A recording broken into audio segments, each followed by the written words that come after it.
मेरा फ्रिज हमेशा भरा रहता था, बट अब मैंने ये ऑर्गेनाइजर ले लिया है जिसकी मदद से मैं अपने फ्रिज की कैपेसिटी को 50% तक बढ़ा चुका हूँ।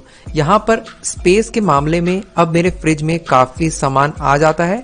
मैं इसे सिंपल किसी भी शेल्फ के नीचे अटैच कर देता हूँ जहाँ पर फ्रूट और वेजिटेबल्स मैं इसके अंदर रख सकता हूँ। इसका लेटेस्ट प्राइस जानने के लिए आप डिस्क्रिप्शन में लिंक चेक कर सकते हैं।